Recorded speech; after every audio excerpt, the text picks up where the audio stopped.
ব্যক্তিগত কিংবা পারিবারিক ওষুধের বক্স থেকে কিভাবে একটি ওষুধ বের করা যায়, যেমন এখানে চেষ্টা করা হচ্ছে এখান থেকে মডিগার্ড কিংবা কোনো ওষুধ কীভাবে বের করবো, এভাবে খুঁজে খুঁজে খুঁজতে খুঁজতে একদম সময় ঢেলে তারপর বলতে হবে এই যে মডিগার্ড বোধহয় পাওয়া গেল না, তাও না, সম্ভবত এভাবে অনেকক্ষণ সময় চলে যায়।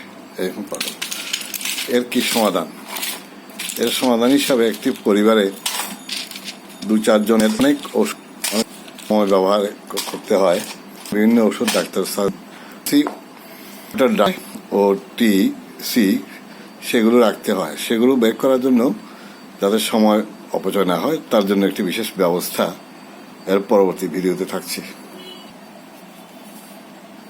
এটি একটি কার্টুন বিশেষ, আমার হাতে দেখা যাচ্ছে। এই কার্টুনের একটি উপরের অংশ ছিল, এখানে রাখা হলো, আর কার্টুনের নিচের অংশের মধ্যে বিশেষ নিয়মে বিশেষভাবে একটি পারিবারিক ওষুধ গ্যালারি তৈরি করা হলো। এখান থেকে হঠাৎ আপনার মনে হলো যে প্রেশার ওষুধ কিংবা ডায়রিয়ার ফ্লাজিল, এই যে ফ্লাজিল এর মধ্যে রাখা আছে, ফ্লাজিল লেভেলটা টান দেবেন, তারপরে ওষুধটা ফেলে সেখান থেকে খুব সহজেই ফ্লাজিল ওষুধ আপনি বের করে নিতে পারছেন। এইভাবে ওভার দি কাউন্টার সহ ডাক্তারের প্রেসক্রাইবকৃত ওষুধও আপনি এভাবে এই ওষুধ গ্যালারির মধ্যে রাখতে পারেন। এই ওষুধ গ্যালারিগুলোর প্রত্যেকটি প্যাকেট কিন্তু একটি হার্ডবোর্ড দিয়ে হ্যান্ডমেড তৈরি করা আছে, এবং বলা হয়ে থাকে এই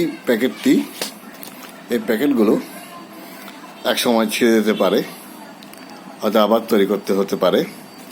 তবে সুবিধাটা কি, কার্ডবোর্ড কিংবা হার্ডবোর্ড অথবা পেপার দিয়ে তৈরি এই সব এভাবে উৎপন্ন মেডিসিন গ্যালারিটি পরিবেশ দূষণ ঘটাবে না, পরিবেশ বান্ধব, ডিকম্পোজ হতে পারবে।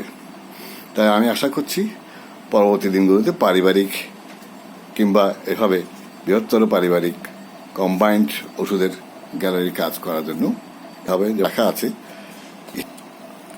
অ্যান্টিহিস্টামিন, অ্যাভোমিন কিংবা E3, এভাবে অ্যান্টিবায়োটিক্স, ন্যাসিস ব্যথার ওষুধ, নাপা জ্বরের ওষুধ, ব্লাড প্রেশারের BP ড্রাগস, কিংবা কেউ কেউ রিবোট্রিল ব্যবহার করেন কেবল ঘুমের, কিন্তু ঘুমের হোক বা ব্রেন রিল্যাক্সেশন হোক, বিভিন্ন ক্যাটাগরি, অথবা অ্যালার্জির রূপাটারিন, ভিতরে অন্যান্য ওষুধ থাকতে পারে, সেগুলোর নামও আছে। যেমন রূপার ভিতরে অন্যান্য বাণিজ্যিক নাম স্টিবা, অ্যালাট্রল, অ্যালসেড অথবা অন্যান্য জেনারা, কাছাকাছি জেনারা এইসব ওষুধও থাকছে। আমি আশা করছি এরকম একটি সিস্টেম, এরকম একটি ভাবিত মেডিসিন গ্যালারি আপনার সময় বাঁচাবে, এবং হয়তো অচিরেই বাণিজ্যিক ভিত্তিতে এগুলো সবার কাছে পৌঁছে গেলে পরিবেশ বান্ধব আরেকটি সুবিধা হিসেবে এটা চিহ্নিত হবে। ধন্যবাদ সবাইকে। একটি বিষয় হয়তো সবার দৃষ্টি আকৃষ্ট করতে পারে, এত ওষুধ মনে হচ্ছে যেন একটা ভীতিকর অবস্থা। তাই ভীতিকর অবস্থা থেকে আমরা সবাই নিজে সরে আসতে চাই। সরে আসার জন্য আমি কিছু ব্যবস্থা রেখেছি। এই ওষুধ গ্যালারিটি ঢেকে দেওয়া হচ্ছে, যে ঢাকনাটি বলেছিলেন সেই ঢাকনাটির মধ্যেই এই ভীতি দূর করার ব্যবস্থা রাখা আছে। যেমন এই ঢাকনাতে কি আছে, একটি স্ট্যাটিস্টিক্স আছে, দেখা যাচ্ছে যেখানে যে পৃথিবীতে হৃদরোগেই সবচেয়ে বেশি মারা যাচ্ছে, শতকরা 32.3% রোগী। মারা যাওয়ার দ্বিতীয় হার ক্যান্সার। বড়ই আশ্চর্যের বিষয়, ক্যান্সার মারাত্মক, যেটি কোনো সত্যিকারের কোনো ওষুধ এখন বের হয়নি, ট্রিটমেন্ট হয় কিন্তু নিরাময় হয় না। তৃতীয় পর্যায়ে থাকছে শ্বাসকষ্ট রোগ, ফুসফুস, ডায়াবেটিস, এর পরবর্তীগুলো আছে স্মৃতিভ্রংশ এবং নবজাতকের মৃত্যু, সড়ক দুর্ঘটনা, যকৃতের রোগ, আরও অনেক রোগ থাকতে পারত। এটি একটি ইনস্ট্যান্ট স্ট্যাটিস্টিক্স পাওয়া গেছে, সেটি বিশ্বের মৃত্যুর কারণ হিসাবে। এই হলো সমস্যার কথা। এরপরে আমি রাখছি ঢাকনার মধ্যে মনে করার জন্য ফুড সাপ্লিমেন্টস। আমরা ওষুধ না খেয়ে খাদ্যের সাপ্লিমেন্ট অথবা উপখাদ্য অথবা খাদ্যের উপসরবরাহ হিসাবে কি কি আমাদের মহানবী হযরত মুহাম্মদ সাল্লাল্লাহু আলাইহি ওয়াসাল্লাম পছন্দ করতেন সেগুলো এখানে রাখা আছে। বার্লি, মধু, অলিভ অয়েল বা জলপাইয়ের তেল, খেজুর, তরমুজ, ডালিম, তারপরে আছে ডুমুর, দুধ, তারপরে ভিনেগার, আঙ্গুর, মাশরুম আর পানি। এদিকে আরো কিছু রিমাইন্ডার সবার জন্য আছে। একটি উদ্দীপক কথাবার্তা বিভিন্ন সময় বলা হয়। One of the first duties of the physicians is to educate the masses not to take medicine. এর বাংলা করে দাঁড়ায় সত্যিকারের শরীরতাত্ত্বিক কিংবা ডাক্তারদের একটি গুরুত্বপূর্ণ দায়িত্ব হলো মানুষকে ওষুধ খাওয়া থেকে বিরত রাখার চেষ্টা করা। তাহলে ওষুধ না খেলে কি রোগ সারবে? হ্যাঁ, তার অর্থ হলো, ব্যাখ্যা আছে, ওষুধ যাতে খেতে না হয় সেরকম জীবনযাপনের দিকে ধাবিত করা। স্বাস্থ্য কথন আছে কিছু, এবারে প্রতিদিন একটি আপেল আপনাদের চিকিৎসকের কাছ থেকে দূরে রাখবে। প্রতিদিন তুলসী পাতা আপনাকে ক্যান্সারের কাছ থেকে দূরে রাখবে। প্রতিদিন একটি লেবু আপনাদেরকে দেহের চর্বি থেকে দূরে রাখবে। প্রতিদিন এক গ্লাস দুধ আপনাদের হাড়ের ক্ষয়রোগ থেকে দূরে রাখবে। প্রতিদিন অন্তত 8 গ্লাস পানি আপনাদের সকল রোগ থেকে দূরে রাখতে সহায়ক হবে। পরবর্তী আরেকটি উদ্দীপক এখানে রাখা আছে, দেখা যাক সেটা কি।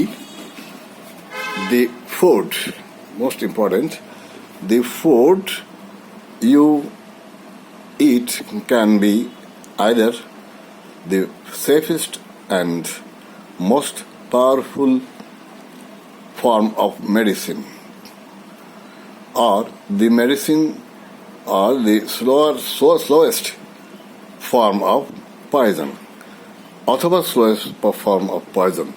খাদ্য আসলে সঠিকভাবে প্রস্তুতকৃত সংরক্ষিত খাদ্য সবচেয়ে উত্তম মেডিসিন হিসাবে মনে করা যায়। একই সঙ্গে খাদ্য, একই সঙ্গে মেডিসিন বা ওষুধ, অথবা যদি তা না হয়, খাদ্য যদি দূষিত হয়, বাসি হয় কিংবা ভালোভাবে প্রস্তুত না হয়, সেটি একটি ধীরগতির বিষ হিসাবে গণ্য করা যায়।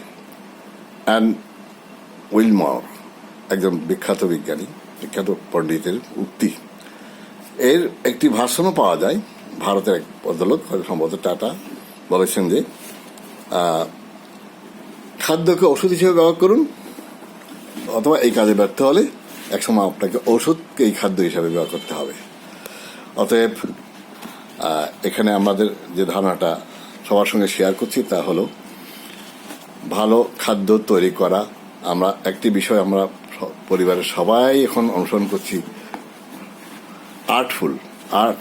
খাদ্যের ক্ষেত্রে আমরা সর্বদা বিজ্ঞান অনুসরণ করছি না। মশলা, ধনিয়া, মরিচ, হলুদ, জিরা কিংবা অন্যান্য মশলা কি হারে কতটুকু প্রযোজ্য হবে, এর কম্বিনেশন কোথা থেকে আসে, তো বংশ পরস্পরে আমরা এগুলো অনুসরণ করছি গৃহিণীদের কাছ থেকে অথবা খাদ্য প্রস্তুতকারী বিভিন্ন প্রতিষ্ঠানের কাছ থেকে। এখানে অনেক ভাবার আছে। এক একটি মশলা, এক একটি উপাদান এক এক ডজন রোগ থেকে মানুষকে মুক্ত করে, কিন্তু এগুলোর সত্যিকারের অনুপাত, সত্যিকারের প্রসেসিং আরও উন্নত করা গেলে অবশ্যই অবশ্যই অনেক অনেক রোগ থেকে মানুষকে দূরে রাখা যাবে।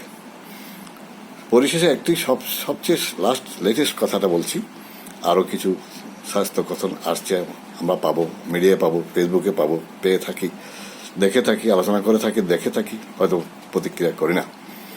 সেটি হলো অ্যাকচুয়ালি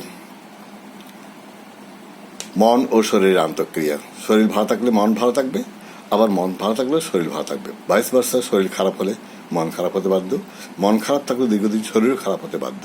তাই শারীরিক অসুস্থতা কিংবা মানসিক অসুস্থতার উৎস বিবেচনা করে আমাদেরকে খাদ্য, সামাজিকতা এবং এগুলো সম্মান রক্ষা করে শক্তি ইস্যুগুলি আরও পোস্টগুলি আলোচনা করা, শেয়ার করা যাবে।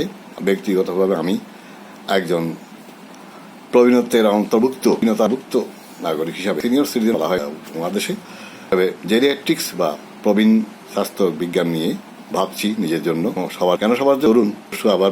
তাই আমার মনে হয় সকল ডাক্তারদেরও কমন লেখা উচিত আগামী দিনের post about genetics. Thanks to all audiences.